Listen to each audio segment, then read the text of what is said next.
If you can dance this cha, I'll make you my heir. The billionaire's voice was like a knife cutting through the loud music. Every person in the room, men with scary tattoos and expensive suits, stopped and stared at the little girl in the plain cream dress. Maya felt her heart skip a beat. She looked down at her small hands, then back up at the powerful man kneeling in front of her. "I'm just a kid," she whispered. Her voice was shaking. "I'm only here because my mama is working. I don't belong with all these important people." Behind her, Natasha stood perfectly still. The silver tray in her hands rattled against her uniform. She was terrified. The most dangerous man in the city had just offered her daughter a fortune, but she knew that in his world, a fortune always came with a price. Bright red lanterns hung from the ceiling, casting glowing shadows across the room. Usually, Maya stayed hidden in the corners. She liked to tap her feet to the beat of the band where no one could see her. She knew she didn't fit in here. She was just a girl with braided hair and an old dress, standing in a room full of millionaires and secrets. Baek Hyun-soo took a step closer. The tattoos on his neck looked dark and mysterious under the lights. He didn't care about the other rich guests. He only had eyes for Maya. "You don't need a fancy title," he said quietly. "You don't need to be related to me. If you can dance this cha-cha and show me you have courage, that will be enough." The whole room went silent. Natasha reached out, wanting to pull her daughter away and hide her. But Maya was looking straight at the billionaire. Her heart was pounding, but not just from being scared. For the first time, she felt a tiny spark of hope. She realized that this one dance could change her life forever. The silver tray felt heavier than usual in Natasha's hands. It wasn't the weight of the champagne glasses. It was the weight of the air in the Gold Dragon ballroom. Everything here was too bright, too expensive, and far too dangerous. She kept her back straight and her eyes down, moving like a ghost among the men in silk suits.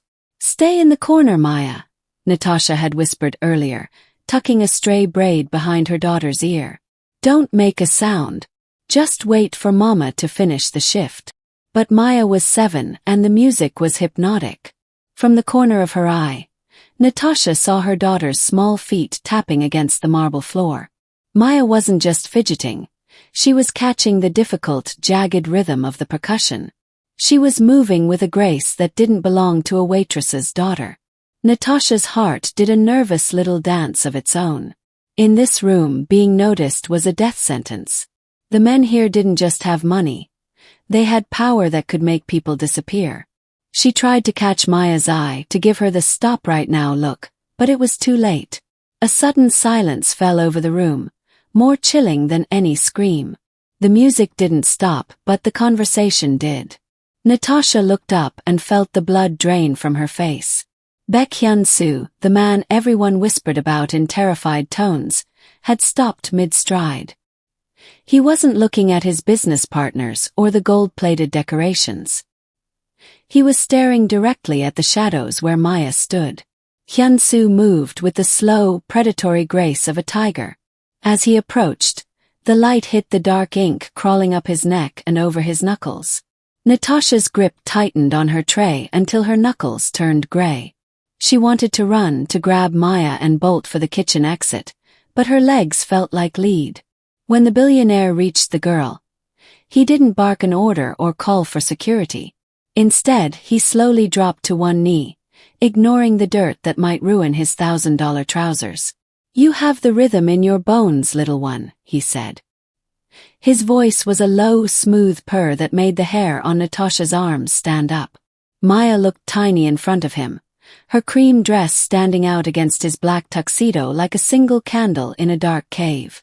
Natasha took a shaky step forward, her mouth opening to apologize, to beg, to say her daughter didn't mean any harm. But then Hyun-soo spoke the words that stopped the world. "If you can dance this cha, I'll make you my heir." The tray finally slipped. It hit the floor with a deafening clang, spilling crystal and bubbles everywhere, but no one even blinked. Natasha looked at her daughter's face and saw the exact moment Maya's childhood ended and a terrifying golden future began. The black car that picked them up the next morning was so shiny it looked like a mirror. Maya sat in the back seat, her boots barely touching the expensive leather floor mats.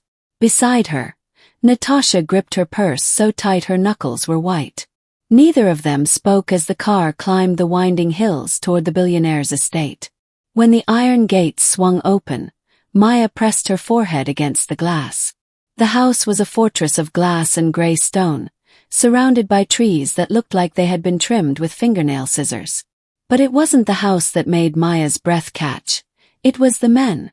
Men in dark suits stood every 20 feet along the driveway. They didn't look like the waiters at the gala. These men had earpieces and eyes that didn't blink. They weren't there to serve drinks. They were there to guard a kingdom. The front door opened before they even reached it. Baek Hyun-soo stood in the foyer, but he wasn't wearing a tuxedo today. He wore a simple black silk shirt with the sleeves rolled up. For the first time in the bright morning light, Maya saw the ink. Deep blue and black tattoos spiraled up his forearms, disappearing under his cuffs. On his left hand, a dragon's tail curled around his thumb. It wasn't just art, it looked like a warning. Maya realized that every mark on his skin probably had a story, and most of those stories were probably violent. "You're late," Hyun-soo said. He didn't sound angry, just observant. He looked at Natasha, who was standing like a shield in front of Maya. "Relax, Ms. Carter. I don't bite guests. Usually." He led them into a room that looked more like a museum than a home. High ceilings, silent hallways, and the faint smell of expensive incense. On the wall was a massive painting of a tiger, its eyes made of real gold leaf. "This is where you will live," he said, gesturing to the vast space. "And this is where you will learn." Maya looked at a long, polished hallway. It was beautiful, but it felt cold. She realized that being an heir didn't just mean having a big bedroom. It meant living behind those iron gates with the stone-faced guards and the man with the dragon on his hand. "What do I have to learn?"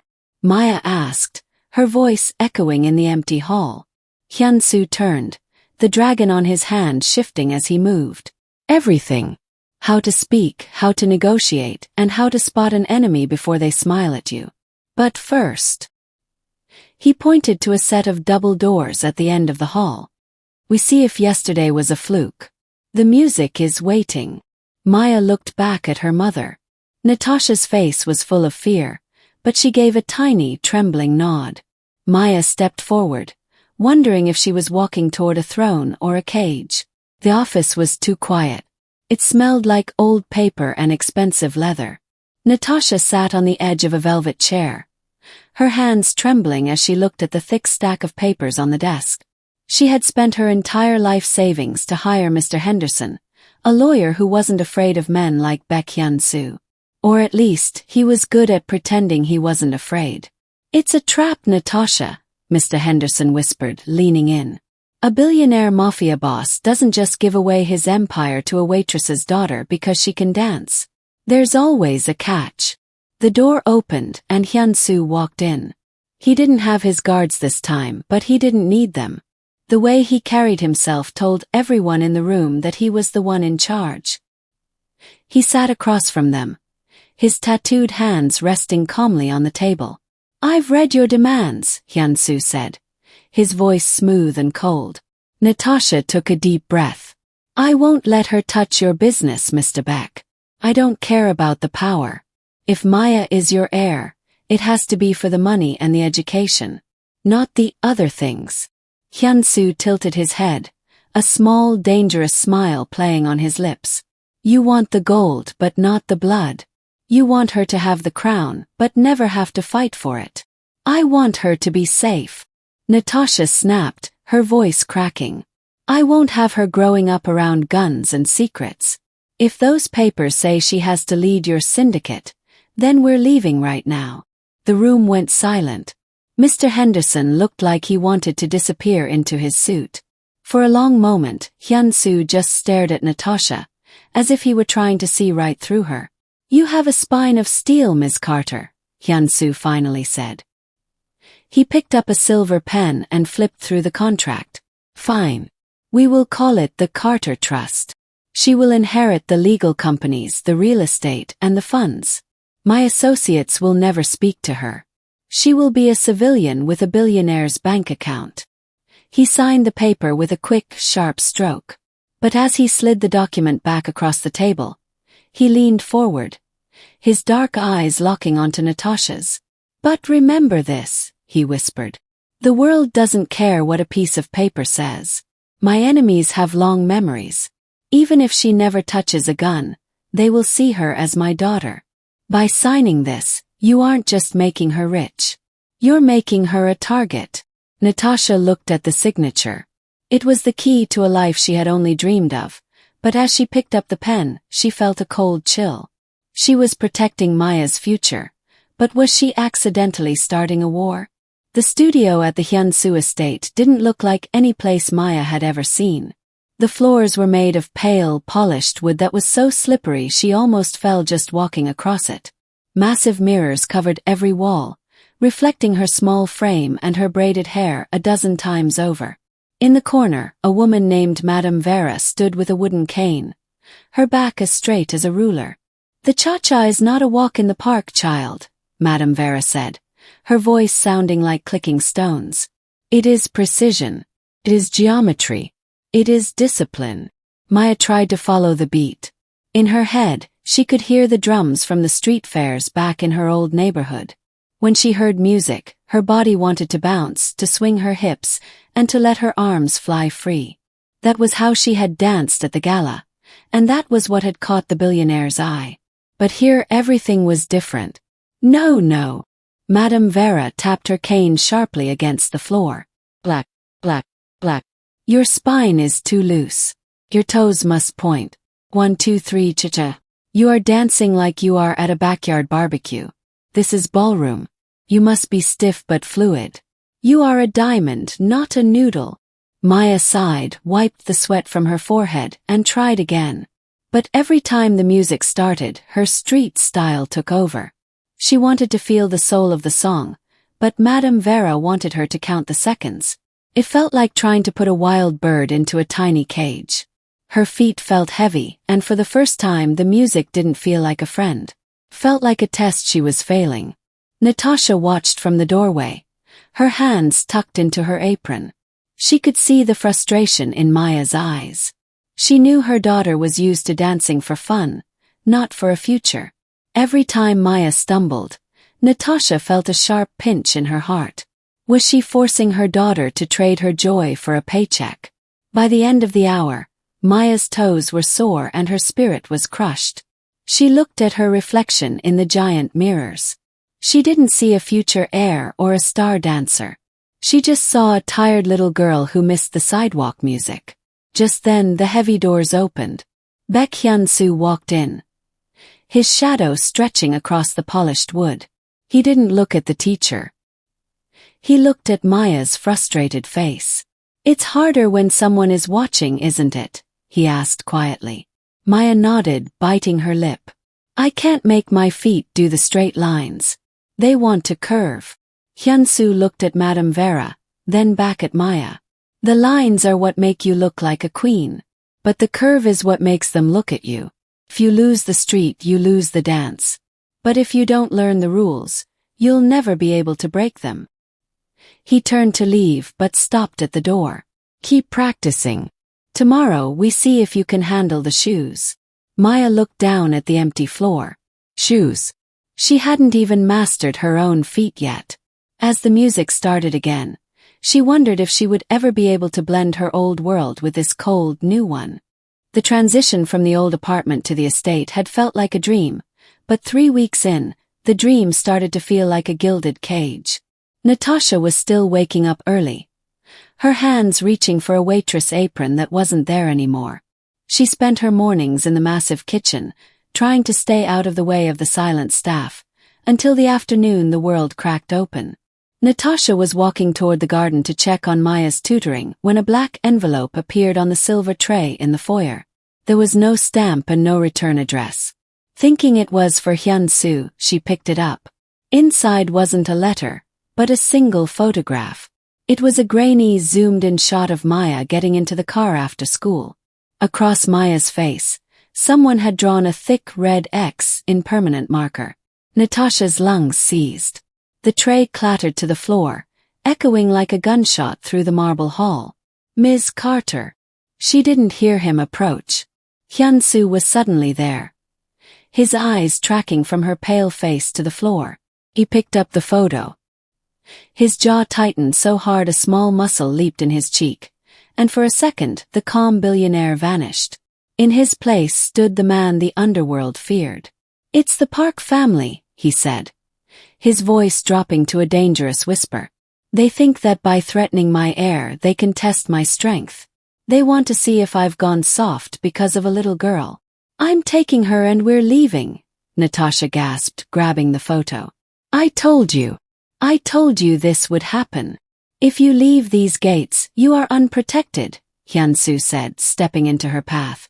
"They've already seen her. The only way forward is through." He snapped his fingers, and 4 men Natasha had never seen before appeared from the shadows of the hallway. They weren't wearing the usual suits. They wore tactical gear, their faces hidden behind dark glass. "From this moment on, Maya does not breathe without a shadow," Hyun-soo commanded. 2 guards at her school, 2 at her bedroom door, an armored transport for every trip to the dance studio. Natasha looked out the window. The beautiful, rolling green hills of the estate suddenly looked like the walls of a prison. Maya was outside, laughing as she tried to master a dance turn on the grass, completely unaware that men with guns were now circling her like wolves guarding a lamb. "Is this her life now?" Natasha asked, her voice hollow. "She can't even go to the park. She can't have friends over." Hyun-soo looked at the red X on the photo and then at the girl in the garden. "She is the heir to $1 billion, Natasha. In this world, you are either the one holding the shield or the one getting hit. I am giving her the shield." He walked away, leaving Natasha standing in the cold hallway. She watched her daughter through the glass, realizing that the Carter Trust had protected their bank account, but it had officially stolen their freedom. The Park family had sent a message, but Hyun-soo's response was even louder. The war for Maya's future had officially begun, and Natasha wasn't sure which side was more dangerous. The years had a way of blurring together, turning the small girl in the cream dress into a tall, sharp-eyed teenager. At 16, Maya's life was split down the middle by a line no one else could see. By day, she was the star student at St. Jude's Prep, wearing a plaid skirt and arguing about history projects. Her classmates knew her as the girl with the perfect GPA and the quiet mom who sometimes picked her up in a surprisingly nice car. They had no idea that the nice car was bulletproof, or that the man driving it had a holster hidden under his blazer. When the school bell rang at 3 o'clock, Maya's first life ended. The moment she stepped into the black SUV, the boardroom and ballroom took over. "How was calculus?" Hyun-soo asked one afternoon, not looking up from a tablet glowing with stock market numbers. He looked older now, the dragon tattoo on his hand slightly faded but his gaze sharper than ever. "Easy," Maya said, tossing her backpack onto the leather seat. "But the girls in the cafeteria are starting to ask why I never stay for soccer practice." "Because soccer doesn't teach you how to read a person's lies," Hyun-soo replied coolly. "And it won't help you win the international showcase in 3 months. The car pulled into the estate, which now felt more like a training camp than a home. Maya's routine was a grueling marathon. From 4 to 7, she was in the dance studio with Madame Vera, who no longer used a cane but was twice as mean. Her feet were constantly taped to hide the blisters, her muscles aching from the rigid, elegant demands of the professional cha-cha. She had learned to blend her street soul with the ballroom polish, creating a style that was both beautiful and dangerous. But the night didn't end at the studio.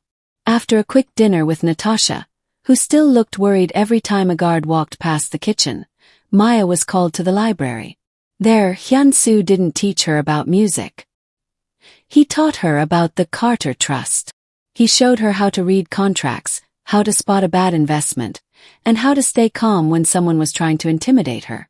"They think you're just a dancer," Hyun-soo whispered, pointing to a list of names on a ledger. They think you're a soft target. Let them think that. It's the best weapon you have. Maya nodded, her brain heavy with numbers and her feet throbbing with pain. She lived in two worlds, but she didn't feel like she truly belonged in either one.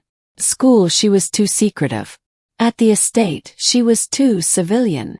As she headed up to bed, passing the silent guards at her door, she caught her reflection in a hallway mirror. She looked like a queen, but she felt like a ghost.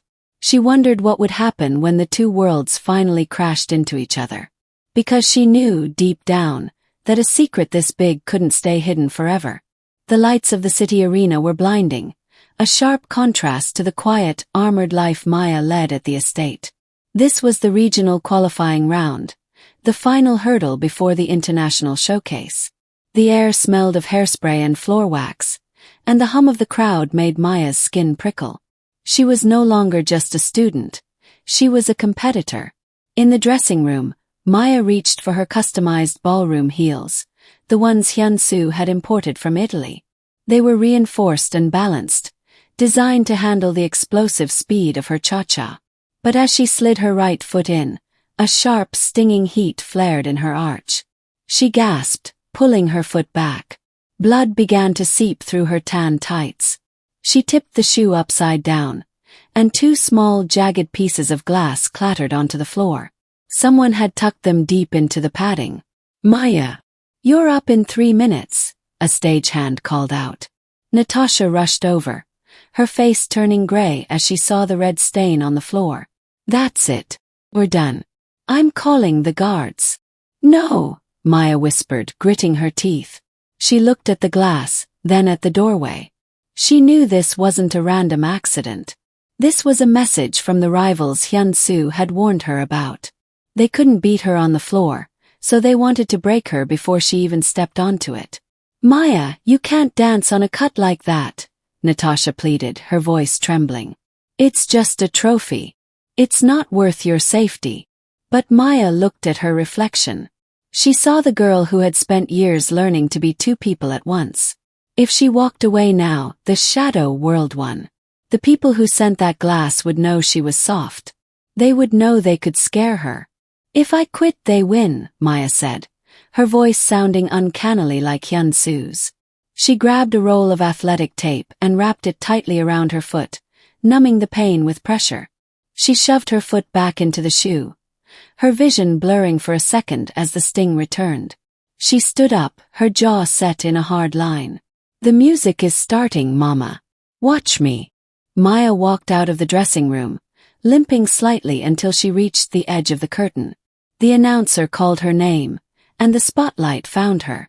For a split second, she saw Hyun-soo sitting in the shadows of the VIP box, his face unreadable. The first beat of the drums hit. Maya stepped onto the floor, the pain shooting up her leg like a lightning bolt. She had a choice: play it safe and fail, or dance with the fire she had learned in the streets. She took a breath, blocked out the sting, and exploded into her first turn. She was dancing for her life, but as the blood began to soak through the tape, she wondered if she could actually make it to the final count. The trophy from the regional qualifiers sat on the mantel, but the victory felt hollow. The estate was too quiet. The usual hum of the guards' radios had been replaced by a heavy, suffocating silence. Maya found Hyun-soo in the darkened library, but he wasn't looking at dance footage or bank statements. He was cleaning a small, silver pistol, his movements slow and deliberate. "The Park family didn't just want to stop your dance, Maya," he said, his voice like dry parchment. "They wanted to show my own men that I am distracted, that I care more about a girl's cha-cha than the empire." Before Maya could answer, the heavy oak doors burst open. It wasn't the Parks. It was Victor, Hyun-soo's right-hand man, the person who had taught Maya how to read a balance sheet. He wasn't alone. 3 other high-ranking members of the syndicate stepped into the room, their faces set in grim, hungry expressions. "It's over, boss," Victor said, his voice devoid of its usual respect. "The board is tired of the Carter Trust. We're tired of the girl." Step down, and we let the waitress and her daughter walk away. Refuse, and no one leaves this room. Natasha appeared in the doorway, her face pale, her hands trembling as she saw the weapons.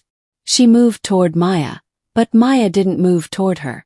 Instead, Maya stepped forward, placing herself directly between the armed men and her mother. She stood in her practice clothes, her feet still taped and sore, but her back was as straight as it had been on the competition floor. "You think he's soft because of me?" Maya asked. Her voice didn't shake. It was cold, steady, and carried the exact same weight as Hyunsu's. "You think a man who spent 10 years turning a waitress's daughter into a weapon is distracted? You've misread the room, Victor." She didn't look at the guns. She looked at their eyes, spotting the flicker of hesitation she had learned to identify in Madame Vera's studio. She saw the slight shift in Victor's weight before he spoke. "I am the legal heir to every building you stand in and every dollar you spend," Maya continued, stepping closer to Victor until the barrel of his gun was inches from her chest. "If you kill him, I still own you. And I promise you, I am much less patient than he is." The silence stretched, thin as a wire. Hyunsu watched her, a look of grim pride crossing his face. He didn't have to say a word. Maya's poise, her absolute refusal to blink in the face of death, was the ultimate proof of his legacy. One by one, the men lowered their eyes. They realized that Hyunsu hadn't gone soft. He had simply built something more permanent than himself. Victor's hand trembled, and he slowly holstered his weapon. "Get out," Hyunsu commanded. As the men retreated, the tension snapped. Natasha collapsed into a chair, but Maya remained standing. Hyunsu walked over and placed a hand on her shoulder. For the first time, he didn't call her little one or the girl. "You didn't just dance through the pain tonight, Maya," he whispered. "You led. The empire is yours because you earned it." Maya looked at her mother, then at the man who had changed their lives. She had proven she was the heir, but the victory felt heavier than any trophy. She was no longer just a dancer. She was the boss's daughter, and the world was finally going to see exactly what that meant at the International Showcase. The lights of the International Showcase were different from the red lanterns of the underground gala or the harsh bulbs of the regional gym. These lights were white, pure, and blindingly bright. As Maya stood behind the velvet curtain, she could hear the muffled roar of thousands of people in the audience. This was the big stage. Natasha adjusted Maya's costume one last time. It was a sharp, crimson dress that flowed like liquid fire, but it didn't have a single sequin or diamond on it. "You look like yourself," Natasha whispered, her eyes shining with tears. "Not a waitress's daughter, and not a mafia heir. Just Maya." Maya squeezed her mother's hand. Her feet still throbbed from the glass shards weeks ago, and her heart felt heavy with the secrets of the estate, but she felt a strange, cool calm. She looked into the front row. Baek Hyun-soo sat there, his tattooed hands folded over his knee. He didn't look like a boss today. He looked like a proud father. The announcer's voice boomed, representing the Carter Trust, Maya Carter. Maya stepped onto the floor. The silence that followed was heavy. The judges looked at her simple dress and her braids, their pens hovering over their clipboards. They expected a charity case. They expected a girl who had been bought a spot on the floor. Then the music started. It wasn't a standard, polite cha-cha. The beat had the raw, thumping soul of the street fairs Maya used to watch from the hotel kitchen windows. On the first note, Maya exploded into motion. Every step was a perfect blend of the rigid discipline Madame Vera had beaten into her and the wild, free rhythm she had been born with. She wasn't just dancing for a promise anymore. She wasn't dancing to prove she was worth $1 billion. With every sharp turn and every rhythmic snap of her hips, she was telling the story of the girl who had survived the shadows. She moved with the power of the empire she would one day lead and the heart of the mother who had tried to shield her. As she hit the final pose, the silence lasted for 3 long seconds before the arena erupted. People were standing, cheering for the girl who had turned a billionaire's whim into a masterpiece of hard work. Maya looked at Hyun-soo. He didn't clap. He simply gave her a small, respectful nod, the kind one leader gives to another. Natasha was crying openly now, blowing her a kiss from the wings. Maya walked off the floor, the sweat cooling on her skin. She knew her life would never be simple. There would be more rivals, more contracts, and more guards at her door. But as she took her mother's hand and headed toward the man who had seen the dance in her joints, she wasn't afraid. The waltz had been a challenge, but the cha-cha was her legacy. And she was just getting started.